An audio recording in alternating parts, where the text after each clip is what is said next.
这个喊啊啊啊的男人就是原国民党12兵团司令官黄维。此时正值朝鲜战争爆发，而我军已经派遣志愿军跨过鸭绿江去参加抗美援朝。黄维知道志愿军能入朝作战，那老蒋肯定也有理由派兵参战，那到时候在美国人的帮助下光复整个大陆不再是梦。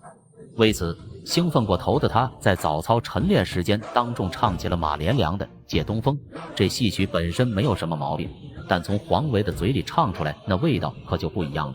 他形象地把志愿军比作曹军，把美军和韩国比作蜀吴联盟，还引得其他战犯连连叫好。这可是间接性的在功德林散播反动的言论。得意忘形，他这是高兴得太早了。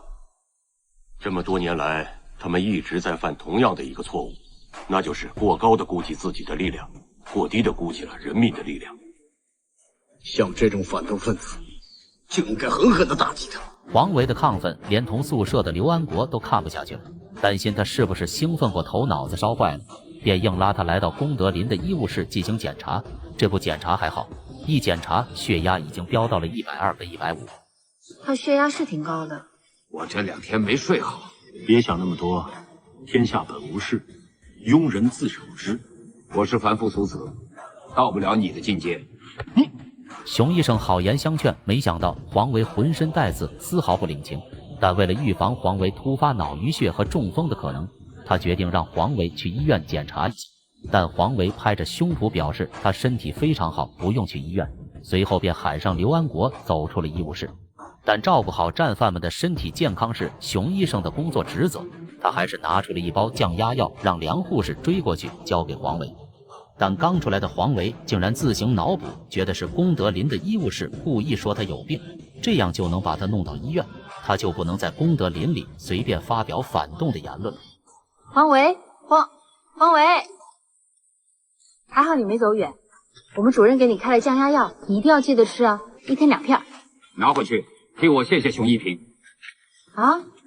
你转告熊一平，就他这点小伎俩，我一眼就能看穿。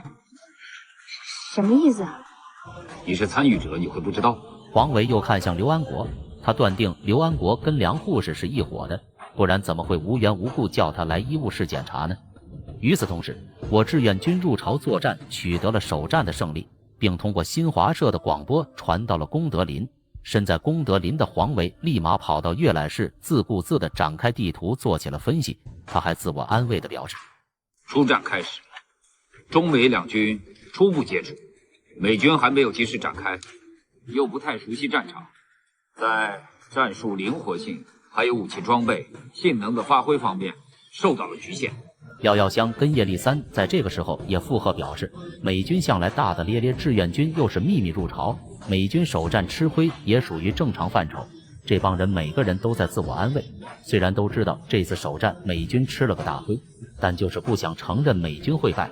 只有宋庆龄当众泼下冷水，表示美军到底是世界上最厉害的机械化部队，逃跑的速度比解放战争时期的国军跑得都快。撤退如此之神速，这里面必然有大问题。这说明什么？这说明美军正在进行重大的布局调整。会吗？这不是撤退，这应该是收缩。对，收缩。好一个收缩呀！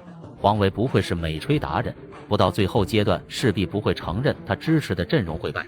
他还表示，战役第2阶段如果志愿军继续在冒进，必将遭受巨大损失。杜聿明见众人言语都是在为美军说话，忍不住站出来说道：“这是一场对外的战争，我是一名中国人，你们也是。作为中国人，我不希望在这场对外的战争中失败。”杜兄啊，有人替你一雪前耻，替你扫清了你失败的阴霾，替你出了那口恶气，哎，这有什么不好吗？面对康泽当众揭起他的伤疤，杜聿明只是一笑而过，随后便不再多言。王耀武啊，就别做梦，你是带过几十万军队的将军，放你出去，就等于是放虎归山，想安安稳稳的过日子。你这一辈子就老老实实的待在功德林吧。要说功德林里谁的军衔最高，那肯定是四川省主席王灵基了。但要说谁的职务含金量最高，那是众说纷纭。有人说是杜聿明，也有人说是康泽。杜聿明先后加起来统帅过国民党100万大军，而康泽不过是第15绥靖区的战区司令，手底下也不过区几万人马。为什么能跟这些大佬相提并论呢？原因还是他曾是老蒋培养的接班人之一，同时也是国民党的中常委。但因为后来老蒋的亲儿子蒋经国突然被释放回国，康泽才受到冷落，被发配到襄阳当了战区司令。后来在1948年的7月被解放军俘虏。此时在功德林，他跟黄维一行人积极地讨论朝鲜战争的局势，还幻想着美国人打败中朝联军之后，长驱直入进入东北，帮助老蒋光复整个大陆。但这些不切实际的想法被王耀武当众泼下一盆冷水浇灭。美国军队啊，就算是在朝鲜战场上打胜了，他会帮老蒋打天下吗？那美国人要是愿意帮忙的话，那他早就帮了，何必等到现在呢？王耀武的这番言论立马遭到了美吹达人黄维的反驳，他表示此一时彼一时，一切皆有可能。可见黄维现在的妄想症已经到了不可改变的地步，而王耀武就比较现实，他现在只想好好的改造，争取早日释放，然后回到山东老家，陪着老婆孩子，种上几亩地，过上男耕女织的生活。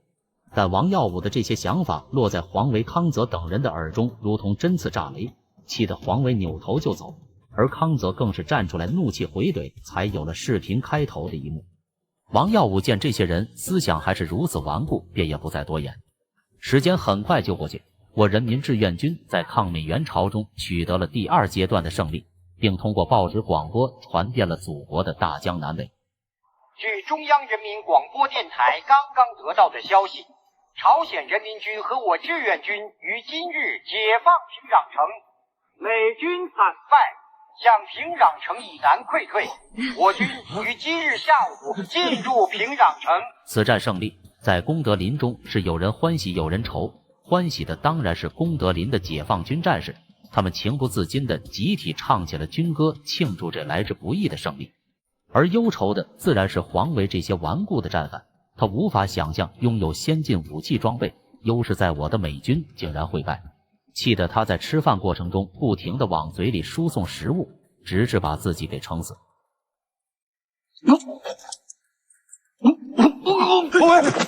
老黄，最终被陈瑞章几人紧急送往了医务室。但此时黄维已经没有了呼吸，只有些许微弱的心跳。可此时熊医生又不在，如果不及时抢救，黄维将没有生还的可能。梁护士眼看情况紧急，便决定试一下抢救黄维。可副所长胡大树却在这时候阻止了他。听到咱们志愿军打了胜仗，能把自己活活气死。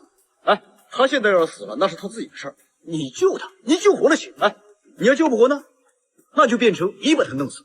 都说医者仁心，梁护士并没有听从副所长胡大树的意见，而是表示愿意负责。随后便展开了抢救，在一针肾上腺素的加持跟各种心肺复苏的骚操作下，黄维总算被救活了。缓过来了，情况稳定以后，马上送医院。是。黄维怎么样？哦，活过来了。好歹也当过兵团司令，太沉不住气了。我听站岗的战士说，因为志愿军的胜利，黄维差点没活活气死。